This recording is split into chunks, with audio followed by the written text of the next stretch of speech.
നമുക്കിഷ്ടപ്പെട്ട ദളപതി വിജയുടെ സിനിമകളുടെ ലിസ്റ്റ് ചോദിച്ചു കഴിഞ്ഞാൽ ഒരുവിധം എല്ലാവരുടെയും ലിസ്റ്റിൽ ഒരു സിനിമ ഉണ്ടാവും, ഷാജഹാൻ. അപ്പോൾ ആ ഒരു സിനിമ 2001 റിലീസ് ചെയ്തു.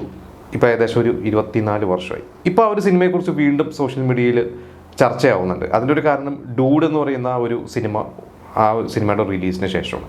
ഇപ്പോൾ ഡൂഡും നമുക്കറിയാം ഒരു ദീപാവലി സീസണിലാണ് ഇറങ്ങിയത്. അപ്പോൾ 24 വർഷം മുമ്പ് ഇറങ്ങിയ ഷാജഹാനും ഡൂഡും തമ്മിലുള്ള ഒരു കമ്പാരിസണും ഷാജഹാൻ സിനിമയുടെ കുറിച്ചുള്ള കുറച്ച് കഥകളൊക്കെ, അതിനെക്കുറിച്ചാണ് ഞാൻ നിങ്ങളോട് ഡിസ്കസ് ചെയ്യാൻ പോകുന്നത്. ഇപ്പോൾ ഡൂഡ് സിനിമ പ്രദീപ് രംഗനാഥൻ്റെ ഒരു ഹാട്രിക് വിജയമായി അടുപ്പിച്ച് 100 കോടി ക്ലബിൽ കയറിയ ആദ്യത്തെ 3 സിനിമ 100 കോടി ക്ലബിൽ കയറിയ ഏക ഇന്ത്യൻ നടനൊക്കെ ആയിട്ട് അദ്ദേഹം മാറിയിരിക്കുകയാണ്.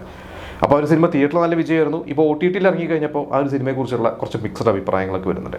അപ്പോൾ ആ ഒരു സിനിമ കാണാത്തവർക്ക് കുറേ പേര് കാണാത്തതുണ്ടാവും. അതുകൊണ്ട് ഞാൻ എൻ്റെ കഥയും കാര്യങ്ങളൊന്നും പറയില്ല. പക്ഷേ ഈ ഷാജഹാനായിട്ടൊരു കമ്പാരിസൺ വരുന്നത് ഈ പറയുന്ന ത്യാഗം, നമ്മൾ പ്രണയത്തിൽ ത്യാഗം ചെയ്യുക എന്നൊക്കെ പറയുന്ന ആ ഒരു കമ്പാരിസണാണ്. അപ്പോൾ ഷാജഹാൻ സിനിമയെ ഇതിനെക്കാട്ടൊക്കെ എത്ര നല്ലതായിരുന്നു എന്ന് പറയുന്നൊരു വിഭാഗവും, എന്നാൽ അതല്ല ഡൂഡ് തന്നെയാണ് നല്ലതെന്ന് പറയുന്നൊരു വിഭാഗവും, അങ്ങനെ കുറേ ചർച്ചകളൊക്കെ ഉണ്ട്. അപ്പോൾ ഞാൻ ഈ ഷാജഹാൻ സിനിമയെക്കുറിച്ച് പെട്ടെന്ന് ആലോചിച്ച് നോക്കിയപ്പോഴാണ് ഓർത്ത, അതും ഇതേപോലെ തന്നെ ഒരു ദീപാവലി സീസണിലാണ് റിലീസ് ചെയ്തത്. ഒരു നവംബർ മാസമാണ്, 2001 നവംബർ മാസമാണ് ഷാജഹാൻ റിലീസ് ചെയ്തത്. അപ്പോൾ 24 വർഷമായി. അപ്പോൾ ആ ഒരു ഇയർ 2001 എന്ന് പറയുന്ന ഒരു ഇയറും അതിലൊരു ദീപാവലി സീസണും ഒക്കെ ശരിക്കൊരു എന്താ പറയുക, തമിഴ് സിനിമാ പ്രേക്ഷകർക്ക്, തമിഴ് സിനിമാ പ്രേക്ഷകർ മാത്രമല്ല നമ്മുടെ മലയാളികൾക്കും തമിഴ് സിനിമകളൊക്കെ അപ്പോഴേക്കും നമ്മുടെ ഇവിടെയും സൈമിൾട്ടേനിയസ്ലി റിലീസ് ആയിരുന്ന ഒരു സമയം തന്നെയായിരുന്നു, ആയി തുടങ്ങിയിട്ടുണ്ടായിരുന്നു. അപ്പോൾ ആ ഒരു ദീപാവലി സീസണിൽ കുറേ സിനിമകൾ, നല്ല നല്ല കുറേ താരങ്ങളുടെ സിനിമകൾ ഒരുമിച്ച് തിയേറ്ററിൽ വന്ന ഒരു സീസണായിരുന്നു. അതിലൊരു പ്രധാന സിനിമ തന്നെയാണ് ഷാജഹാൻ. അപ്പോൾ ഷാജഹാൻ്റെ ഡയറക്ടർ അദ്ദേഹം വളരെ, എനിക്ക് തോന്നുന്നു ആ ഒരു സിനിമയ്ക്ക് ശേഷം അദ്ദേഹം കുറേ വർഷങ്ങൾക്ക് ശേഷമാണ് ഒരു എന്താ പറയുക ഒരു സിനിമ ചെയ്തത്. 2016 രവി എന്നാണ് ആ സംവിധായകൻ്റെ പേര്. ശരിക്കും അന്ന് ഇതിൻ്റെ പ്രൊഡ്യൂസർ RB ചൗധരി, നമുക്ക് എല്ലാവർക്കും അറിയാം, നടൻ ജീവയുടെ അച്ഛൻ, ഒരുപാട് സിനിമകൾ മലയാളത്തിലും തമിഴിലൊക്കെ ഇപ്പോഴും ചെയ്തുകൊണ്ടിരിക്കുന്ന പ്രൊഡ്യൂസറാണ്. അദ്ദേഹം ശരിക്ക് വിജയനെ വെച്ച് വേറെ കുറേ സിനിമകൾ ചെയ്തിട്ടുണ്ട്. അല്ലെ പൂവേവനക്കാകെ, തുള്ളാതെ മനമുന്തുള്ളും, ലവ് ടുഡേ, ഇതൊക്കെ ചെയ്തിട്ടുള്ള പ്രൊഡ്യൂസറാണ്. അപ്പോൾ പൂവേവനക്കാകെ എന്ന് പറഞ്ഞാൽ വിജയ്ക്ക് വലിയൊരു ഹിറ്റ് കൊടുത്ത വിക്രമൻ എന്ന് പറയുന്ന സംവിധായകൻ, നമുക്ക് ഒരുപാട് സിനിമകൾ ചെയ്തിട്ടുള്ളതാണ് വിക്രമൻ. അദ്ദേഹത്തെ വെച്ചിട്ടാണ് പ്ലാൻ ചെയ്തത്. പക്ഷേ വിജയ് വിക്രമായിട്ട്, വിക്രമൻ്റെ ഒരു സ്ക്രിപ്റ്റ് എന്തോ വിജയ്ക്ക് ഇഷ്ടപ്പെടാത്തോ എന്തോ, എന്തായാലും അത് നടന്നില്ല. അങ്ങനെയാണ് പകരം ഈ ഒരു സ്ക്രിപ്റ്റിലേക്ക് എത്തിയത്. അപ്പോൾ ഇതിൻ്റെ കഥ കേട്ടപ്പോൾ തന്നെ വിജയ്ക്ക് വളരെയധികം ഇഷ്ടപ്പെട്ടു. അപ്പോൾ ഞാൻ വേറെ എവിടെ വായിച്ചിട്ടുണ്ട്, ഇതിൻ്റെ സംവിധായകൻ ഇതിന് മുമ്പ് വിക്രമിൻ്റെ അടുത്ത്, അന്ന് വിക്രം കാശി എന്ന് പറയുന്ന ഒരു സിനിമ ചെയ്തുകൊണ്ടിരിക്കും, അതോ സേതു കഴിഞ്ഞിട്ടാണ് വിക്രമിൻ്റെ അടുത്ത് ഈ ഒരു സബ്ജക്റ്റ് പറഞ്ഞത്. പക്ഷേ വിക്രം എന്തോ ഇത് ചെയ്യാതെ വർക്കൗട്ട് ആവാതെ വന്നപ്പോഴാണ് പെട്ടെന്ന് വിജയിലേക്ക് എത്തിയതും ഈ ഒരു പ്രൊജക്റ്റ് ഓണായതും. പിന്നെ നമുക്കറിയാം റിച്ച എന്ന് പറയുന്ന നായിക, അവരുടെ ആദ്യത്തെ തമിഴ് സിനിമയാണ് കൃഷ്ണ, നമ്മുടെ മലയാളിയും കൂടിയായ നടൻ കൃഷ്ണ. അതിന് മുമ്പും പ്രശാന്തിൻ്റെ കൂടെ നമ്മുടെ നിറത്തിൻ്റെ റീമേക്കൊക്കെ ചെയ്തിട്ടുണ്ട്. അങ്ങനെയാണ് ഈ ഒരു സിനിമയിൽ കൃഷ്ണയ്ക്ക് വളരെയധികം ഒരു മൈലേജ് കിട്ടിയ ഒരു സിനിമ തന്നെയായിരുന്നു. പിന്നെ മണി ശർമ്മയുടെ മ്യൂസിക് നമുക്ക് ഇപ്പോഴും അറിയാം, എല്ലാ പാട്ടുകളും, സിനിമയെക്കുറിച്ചോ അതിൻ്റെ പാട്ടുകളെ കുറിച്ചോ ഒന്നും പറയണ്ട, ഇപ്പോഴും ആ സടക്ക് വെച്ചിരിക്കുന്ന പറഞ്ഞ പാട്ടായാലും ഒക്കെ ഇപ്പോഴും നമ്മൾ കേൾക്കുന്നതാണ്.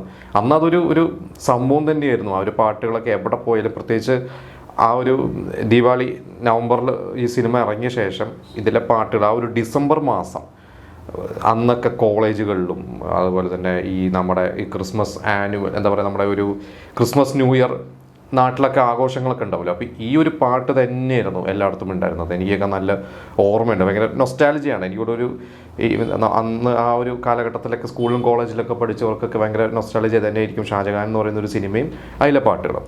പിന്നെ അതിൻ്റെ ഒപ്പം ഇറങ്ങിയ വേറെയും കുറേ സിനിമകളുണ്ട്. അതായത് നമ്മുടെ ഉലകനായകൻ്റെ ആളവന്താൻ എന്ന് പറയുന്ന ഒരു സിനിമ, അതൊരു വലിയൊരു ബ്രഹ്മാണ്ഡ സിനിമ തന്നെയായിരുന്നു. ഡബിൾ റോൾ കമൽഹാസൻ എത്തിയ ഒരു സിനിമ തന്നെയായിരുന്നു.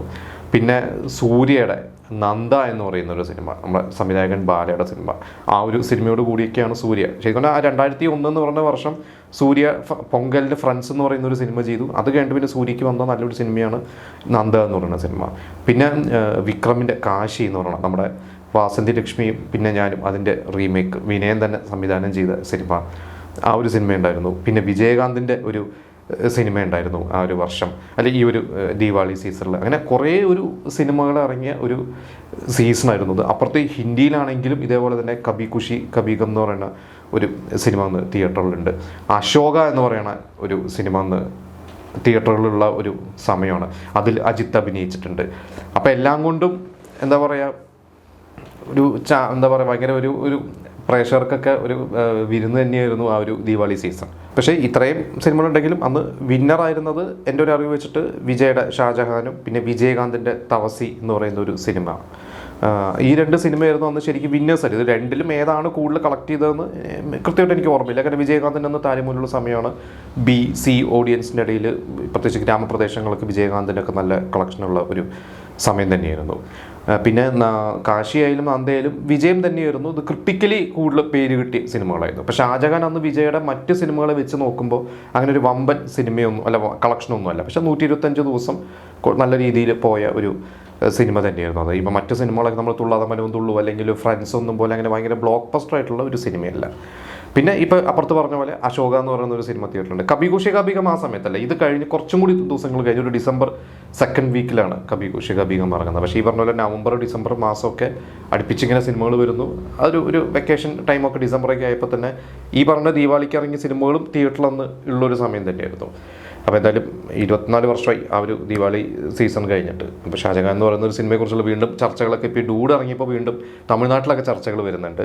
ഇപ്പോൾ അതെനിക്ക് തോന്നുന്നു അധികം റിലീസ് ചെയ്തിട്ടില്ല എന്ന് തോന്നുന്നു. ഇപ്പോൾ ഫ്രണ്ട്സ് റിലീസ് ചെയ്തിട്ടുണ്ട്. വിജയുടെ കുറേ സിനിമകൾ റിലീസിൻ്റെ കൂട്ടത്തിൽ ഷാജഹാൻ കൂടി എനിക്ക് തോന്നുന്നു ഇപ്പോൾ ഒന്ന് റിലീസ് ചെയ്ത് കഴിഞ്ഞാൽ ചിലപ്പോൾ കുറച്ചും കൂടി ഒരു ഓളം ഉണ്ടാവും എന്ന് തന്നെ എനിക്ക് തോന്നണത്.